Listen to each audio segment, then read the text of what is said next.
Story 15. My college girlfriend went missing in 2005. She just showed up at my door, and she hasn't aged. Melissa, I gasped. Abject horror must have been painted on my nonplussed face. The girl was no figurative ghost from my past. I could see her tangible form before me, as plainly as the doorstep on which she stood. I was 18 years old when she went missing. We were university freshers, and we'd been dating since college or the 12th grade in the States. Boyfriends are often suspects in cases of missing women, so I was unfazed by the incessant police questioning. However, much to many people's disbelief, Melissa's disappearance was a mystery to me. When I first entered her dorm room, after 24 hours without contact, everything was untouched. No sign of forced entry. On Melissa's desk, there was a sturdy stack of biology books, a Nokia brick phone which was ordinarily welded to her hand, and perhaps most ominously, a lifeless plate of day-old lasagne. 18 years later, at the age of 36, that vivid, vibrant memory had not waned in my mind. The most horrifying thing about Melissa's sudden reappearance 3 hours ago was that she hadn't aged.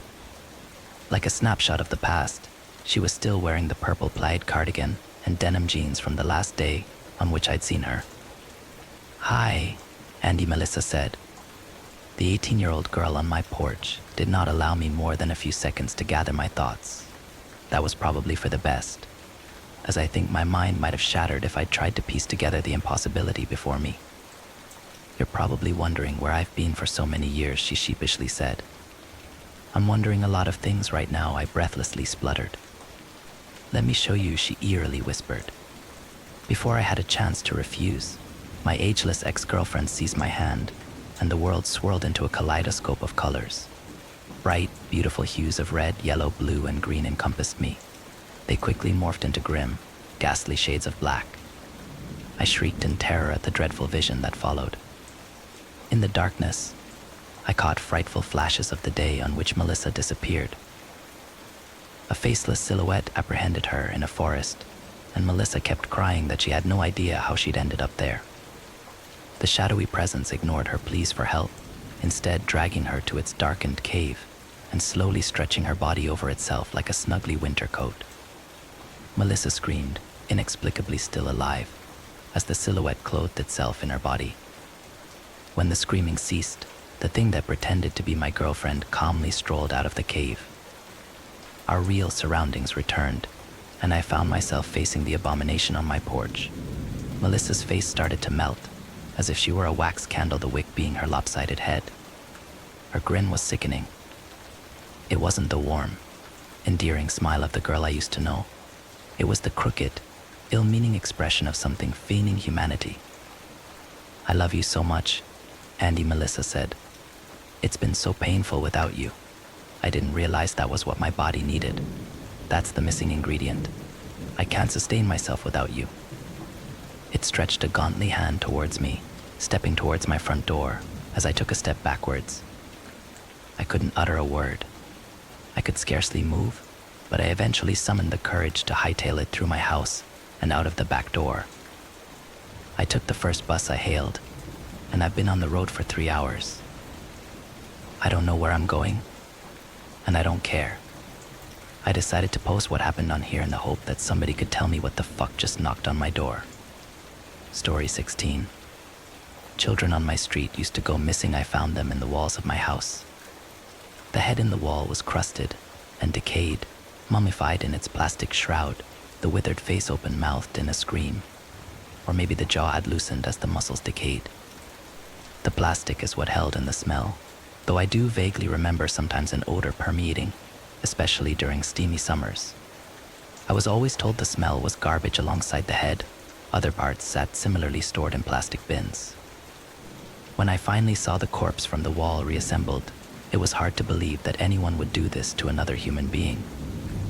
Harder still to imagine it was my own father who committed such horrific acts. Before I continue, a warning: if you are triggered by graphic descriptions of child abuse or death, do not read further. Mine is a harrowing account. I grew up in a house surrounded by bodies, the bodies of childhood playmates and acquaintances. When asked why he'd done it, My father always gave the same answer. As I recount the story now, I picture him in that interview room. How he must have looked facing the police. Victor Chen was a small, nervous, almost delicate man. He must have been petrified, his eye swollen shut, and his lip bleeding, his hands rubbing and rubbing, nails digging deep into the flesh of his wrists and palms as they peppered him with the same questions over and over. Why? Why children? Why in the walls? Why? I had the tears running down his cheeks. This was all he would say. I had to. Why little kids, you sick fuck? I imagine the officer's sneer. Imagine how my father cowered as the man struck him. We know what you did to them. Why you wanted them. And no, I never did anything to them. I just killed them. You just killed them. Yes, you expect me to believe. I had to. Piece of shit.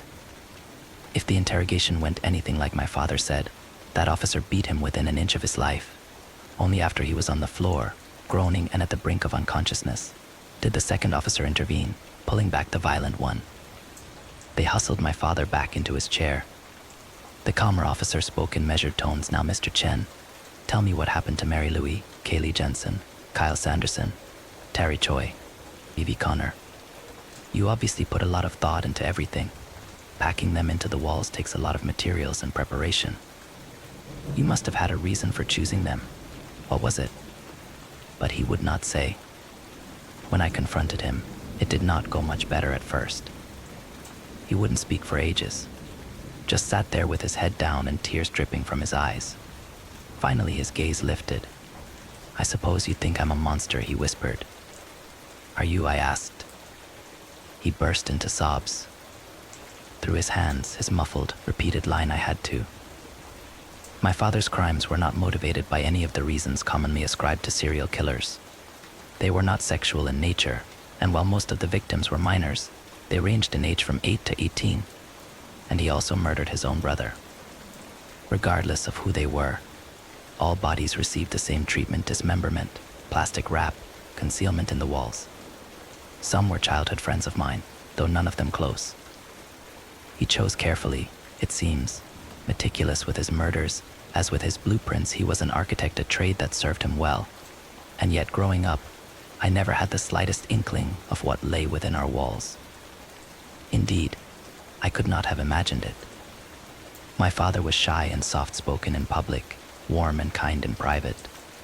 What I remember most about him is his laughter, the way his eyes would crinkle.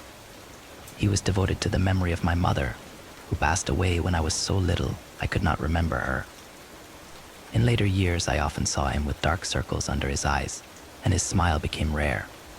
Our relationship was strained by my teenage rebelliousness, but one thing I was certain of growing up: he loved me more than anything or anyone in the world. Yet when I look back now, I can see that there were always hints of his darker tendencies. For example, when I was 7 years old, he taught me to butcher a pig. Now, to my mind, this is not something to expose to a small child. But there we were. A pig splayed out on the basement table, its eyes glassy and mouth gaping, blood dripping from its severed head onto his shoes. He explained that rather than buy meat in expensive packaging, we could save money by butchering and freezing the meat ourselves. Of course, I shrieked hysterically. He clicked his tongue, chopping off its trotters and dropping them in a bucket, as he reminded me how I loved bacon. And pretending the bacon just magically appeared in an aisle in the grocery store was a kind of dangerous magical thinking that allowed all sorts of atrocities. You can do anything evil, he declared, if you sanitize it in plastic. A chilling statement in retrospect. Then there was the time my uncle came to work for us. My father did not like Uncle Rudy. I have a better understanding of why now, but at the time, all I knew was that Uncle Rudy was perpetually borrowing money. At the urging of my grandparents, my father, who was never rich, but made enough to live comfortably, hired Uncle Rudy to do some work on the exterior of the house. There were strict parameters my uncle had to follow. Some of these were sensible, such as not to consume alcohol. But other precautions struck me as especially harsh. For example, my uncle was only briefly allowed to come inside for bathroom breaks. And at all other times, even for lunch or water breaks, he had to remain outside in the sweltering sun. But as was often the case in those days, my father was not always present to enforce these rules. One day when I got into trouble at school, my father could not be reached. It was Uncle Rudy who picked up the phone and agreed to come and get me. At home, he gave me a Coke. My father only let me have soda occasionally, claiming it was bad for my teeth, and told me the girls who bullied me were a bunch of shitheads. I giggled, reveling in his rebellious language and feeling immediate kinship with him. Thereafter, while my father was away at work, I would invite Uncle Rudy to sneak inside to watch TV with me. He was always smiling and chummy, and when he started drinking beer while I had soda, it was our little secret we were both breaking my father's rules. Then one day, as we sat watching TV on the sofa, he squeezed me and told me what a special little girl I was. Didn't I know how special? His breath stank of beer, and his sweaty, hairy arm draped over me. I didn't like his face so close but didn't know what to do or say, and he kept rubbing my back, his hands sliding under my cotton shirt, his fingers hot on my skin. He leaned his head close to mine, his lips against my ear, speaking softly like he was trying to make me feel better, only he made my inside squirm. That was when my father came home. Uncle Rudy withdrew immediately as the door opened, but my father must have suspected something because his eyes narrowed to slits. He sent Uncle Rudy outside to finish working, and right away sat me down to ask me what happened. Oh, he was just asking me about school for some reason. I felt compelled to protect my uncle. My father's eyes honed in on the beer. Was he drinking? Only a little. Sadie, love, I promise you are not in any trouble. No trouble, you hear. But it's very important that you tell me the truth. Did he? Was he sitting very close to you? Touching you? I couldn't meet my father's keen eyes. I nodded, biting my lip, feeling like I'd betrayed Uncle Rudy. But also, I hadn't liked his closeness, his beer-stinking breath. My father was always clean and smelling of cologne or aftershave, and not sweaty and breathy like Uncle Rudy. I explained. He was rubbing my back. Like this, my father rubbed my back. Under my shirt, I admitted. He went pale. But just as quickly, his expression smoothed over. Well, sweetheart, we'll talk a little more later, HM. Thank you for telling me. You're a very bright girl. And the girls at school who've been bullying you are all stupid heads. I giggled. They are. Big, dumb, stupid heads. The biggest and the dumbest. My father poked me, which made me squeal, and then told me to go on up to my room, read some books, and we'd go get ice cream later. I just need to have a quick word with Uncle Rudy about the yard. All right, go on then. I went upstairs, smiling, but I knew he was putting me on, and so I snuck back downstairs to eavesdrop. As I neared the office door, I caught my uncle's booming protestation. What, Jesus fucking Christ? I was comforting her, that's all. What the fuck do you think I was doing? Fuck, bro. The screech of a chair against the floor. Through the gap in the door, I could just see my father lunge, gripping my uncle by the shirt. My father was, as I've mentioned, a slight man, especially compared to my bullish uncle. And yet, whatever it was my father hissed into his face, it made my uncle go pale with fear, recoiling, as if my father were a spitting cobra. Fucking crazy, burst Uncle Rudy, breaking his grip and storming out. Both of them saw me, but Uncle Rudy just flared his nostrils and bouldered past. I stood awkwardly in the hall, trembling. The feral rage vanished from my father's face, and he rushed over. Oh, Sadie, I'm so sorry. I should have known better. Your grandparents, they begged me to help him. I thought if I had rules. I'm so sorry, my darling. I didn't really understand at the time why he was so distraught. My uncle had done nothing but rub my back and tickle my ear with his whiskers and disgusting beer breath. I didn't know about the other things my uncle had done that my grandparents had hushed up, protecting their eldest son. And even though I'd come out of the encounter unscathed, I think my father still felt the deepest regrets. Things became very strained between him and my grandparents after that. He stopped taking me to visit them. We were isolated, a family of two. Another reason, perhaps, that no one suspected what he hid in those walls for such a long time.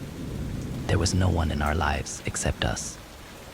If it's hard for you to reconcile this paternal figure with the bodies dismembered and wrapped in plastic, well, imagine how hard it was for me when I finally figured out what he'd been up to all these years. The first disappearance happened when I was in 2nd grade. I had a sleepover just before my 8th birthday, celebrating early because my birthday fell on a school night and my father was very strict about the importance of school. 4 friends came over and we were slicing the cake when a little girl knocked on my door. Her name was Mary and she lived up the street. During summers when school was out and my friends were on vacation, there weren't many other kids on our block, so Mary and I were sort of stuck with each other as playmates.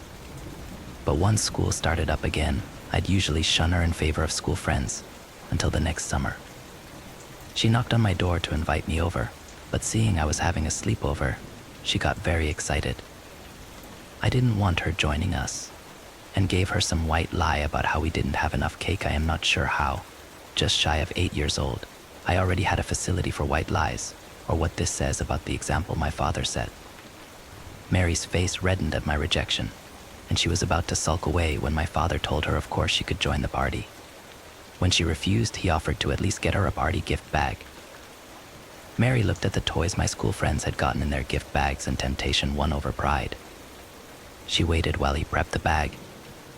He gave me a look, the look he'd give when I hadn't done my chores or did poorly on a test or otherwise disappointed him.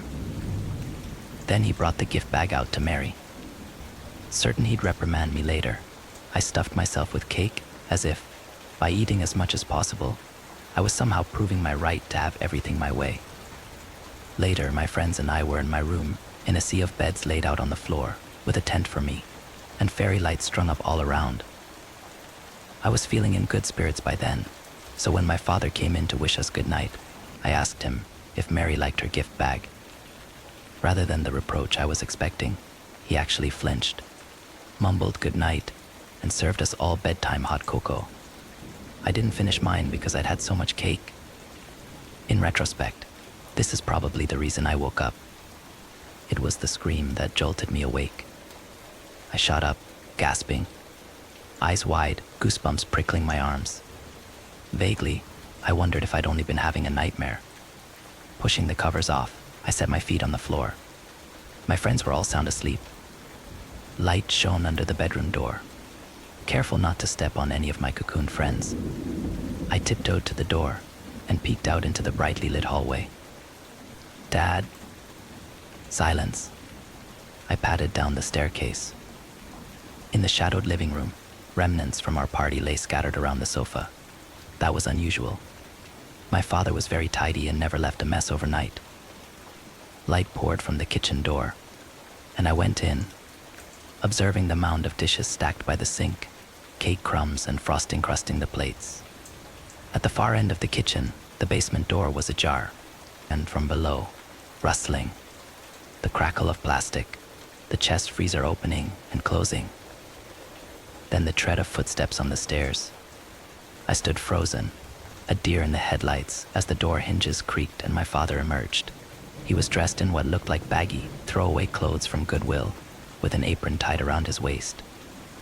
An apron soaked in red, and his face bore an expression I'd never seen before, a peculiar, manic gleam in his eye. Dad?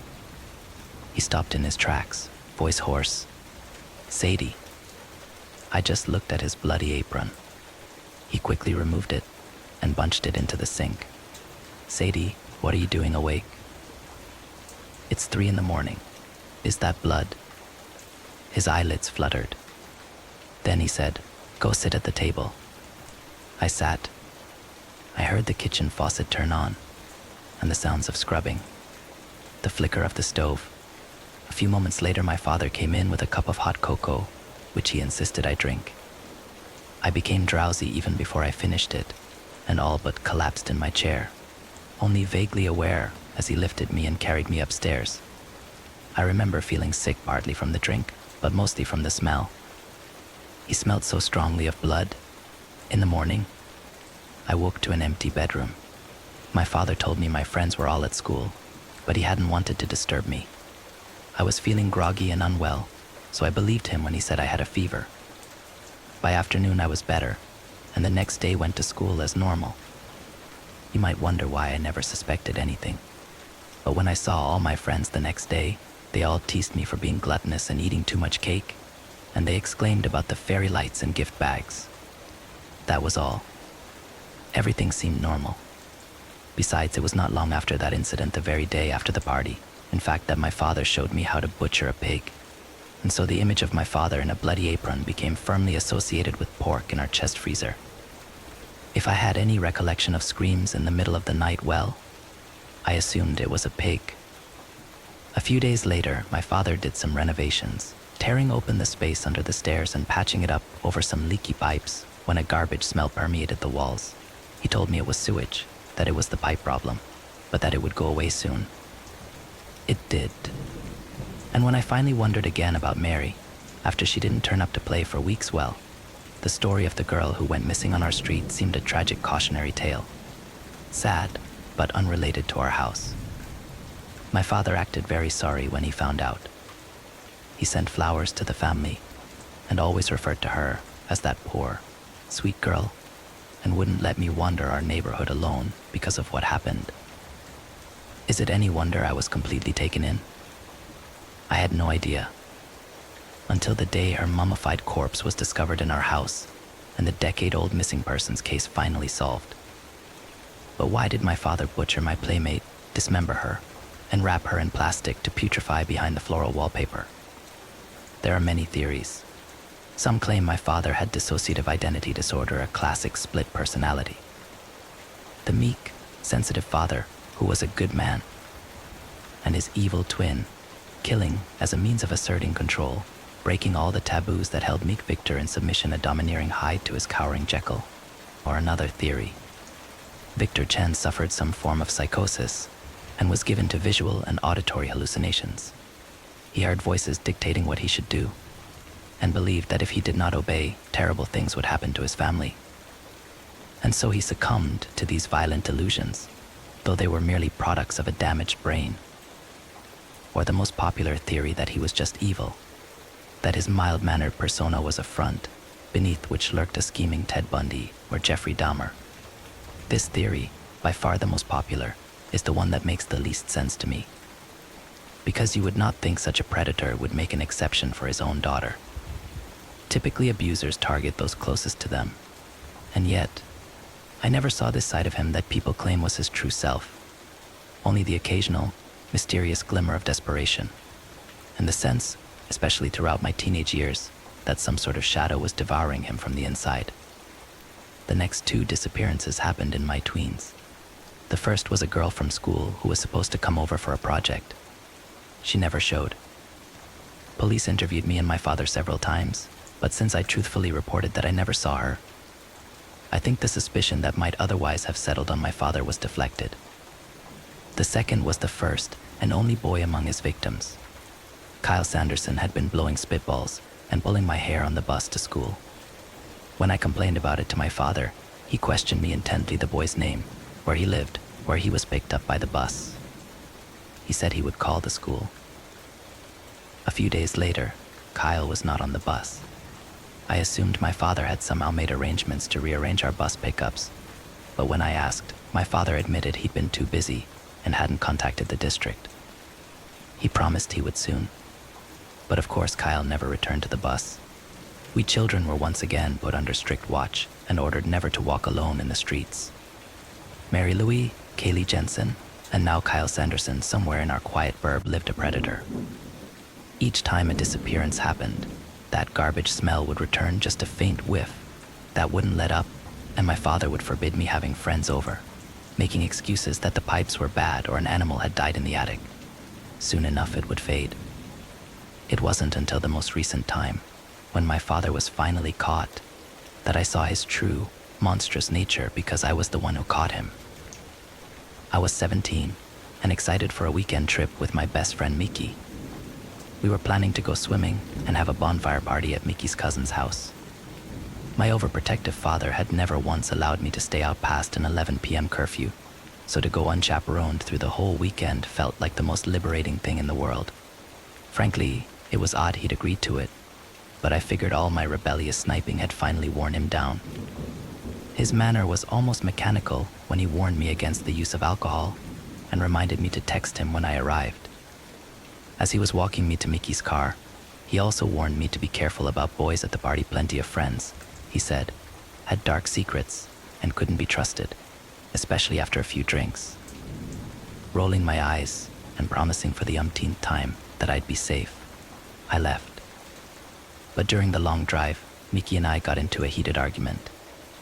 I don't remember what it was about now, just that I called her silly and shallow, and she called me selfish and melodramatic. Before I knew it, I was on my way home in a taxi, since I couldn't bear the shame of both bailing on the trip and having to be collected like an immature baby by my father. I cried all the way back, so I suppose as yes, I was being pretty melodramatic. It was well after midnight by the time I finally entered the house, and I was greeted with the sound of banging. Thud. Thud. Thud. I stopped in the door, mouth agape. My father hadn't told me of any renovation plans, but the lights were on upstairs, the banging sounds coming from my bedroom. Dad, I called. Immediately, the banging stopped. The rustle of plastic and hurried footsteps. My father came out, shutting the door to my bedroom just as I reached the top of the stairs. Sadie, he looked panicked. What are you doing here? Why are you in my room? All I wanted was to fling myself on my bed, scream into my pillow, and cry about my spoiled trip. The last thing I needed was my father to be in one of his house rearranging moods, especially not in my room. Our renovations. You weren't supposed to be back until Monday. Mickey was being a bitch. I tried to push past him, but he blocked my way. No, there's asbestos. It's dangerous to breathe. You're not wearing a mask. Suddenly suspicious. I felt a flash of anger, incensed he'd violated my privacy by entering my room. And maybe, just maybe, the suspicion of some darker secret sparked in me. A spark of fear, uncertainty, because why was my father lying about asbestos? What was he hiding in there? I grabbed the knob. No, his hands gripped my arms. Go back downstairs, take your bag and leave. Wow. Dad, leave. His grip was like talons, so tight it felt he might break the skin. Tears started into my eyes. His brusque manner, the wild gleam in his eye, all of it set my heart hammering. Panic gave me strength to break loose and shove him. He slammed, hard, against the wall. I grabbed the knob and rushed in. No, don't. Knew his warning dissolved into a wail, and I glimpsed him biting his fist to control sudden sobbing. I slammed the door and locked it behind me, terrified. I'd never seen him in such a state. And then I turned and saw what he was hiding. My eyes raked across my belongings, arranged in one corner of the room. These were all the items from my closet. I realized, carefully sorted and stacked far neater than the slovenly pile I usually left. The closet door was open, and the framing of a false wall lay partially constructed at the very back, shortening the walk-in space by about a foot. Shoved into this area were plastic bins and plastic bags, but my father had not finished stuffing them all back there. One of the bags, tightly wrapped and swathed in layers of plastic, lay on the floor at my feet, as if hastily dropped when he heard my call. I bent down to lift it, turning it in my hands, and then I gasped. The bag fell from my fingers. Hair. Was that a head of black hair? There was another bag nearby, a simple plastic shopping bag from Hot Topic. It contained a rumpled girl's tee, torn jeans, a jacket, none of them mine. Another bin contained a pair of Doc Martens, well worn. I looked down to the bag I'd dropped with the hair, pushed it with my toe. Through the thick plastic, I could just see wide eyes gaping out at me, the ghostly impression of a face. I screamed. I don't know how long I stood there, screaming, before my father's hands tried to pull me away. I broke free and ran, out of the house, up the street. I should have pounded on a neighbor's door. Should have screamed the whole quiet little cul-de-sac alert, but I didn't. Oh God, I sobbed, over and over, trying to come up with a plan. trying to conceive some explanation other than the obvious. Something that might account for the strange smells, the walls torn open and replaced, a hallway shortened here, a closet sealed there, the rotting garbage smell. Oh God, oh God, oh God. In the end, I went back. Because as shocked and stupefied as I was, even then, with the proof right in front of me, I never believed I was in any danger. It didn't even occur to me he might hurt me. I walked right upstairs. The bedroom door was closed. From beyond, the whir of a drill. Rustling, shuffling. More drilling. He must have heard my return, yet he continued his work. I sat down with my back against the door, picked up my phone from where I'd dropped it in our struggle, and dialed 911. Speaking very quietly, tears dribbling down my face, I related what I'd seen to the dispatcher. When the police arrived, my father promptly surrendered. I went to stay with my grandparents while the house became a crime scene. Ultimately, 7 bodies were found in the walls, most of them minors, though there were 2 adults, Hot Topic girl, just turned 18, as well as my uncle Rudy. The fates of Mary Louie, Kaylee Jensen, and Kyle Sanderson were at last known. While the community reeled, all eyes turned to me, wondering, how could I have lived in that house and not known? Had I been an accomplice? Like father, like daughter? How could I have grown up, surrounded by the bodies of my playmates, wrinkling my nose at the smell of their corpses putrefying in the walls around me, and just not known? I cannot tell you anything beyond what I already have. I believed the lies my father told me. I have wrestled with myself every night since I found out, over my complacency, my childish faith, my sheer stupidity, as I repeat to myself the same question everyone else has asked, over and over and over, how could I have not known? But there's another question, the more important one, why? Why did he do it? My father wouldn't tell anything to investigators, to his own attorney, to the psychiatrists who evaluated him for trial. He neither confirmed nor denied his crimes. He wouldn't speak. He just sat in his cell and cried, and the only phrase he uttered, when pressed, was "I had to." There was only one person he finally consented to speak to, and so I was summoned. After a briefing with police and prosecutors, after assuring them of my cooperation and that I, too, wanted to know the truth, that I would do anything to try to understand, they arranged for me to visit with my father. The first time I saw him since his arrest. When I came into the small, spare room for our interview, I was shocked at the sight of him. Filthy. Battered. His face a bloodied mess, one eye swollen closed, and his arms raked with scratches that he seemed to have put there himself, dragging his nails through his skin. He was fidgeting when I entered, head down, unwilling to make eye contact. Finally, his head lifted, just a little. He blinked. Slowly wiped the tears from his eyes, dropped his gaze again. "I suppose you think I'm a monster," he whispered. "Are you?" I asked. He burst into sobs. But after they'd passed and he composed himself, after he'd asked how I was doing, and whether I was going to finish school, and how my college applications were going, after I finally told him none of that was why I was here, finally,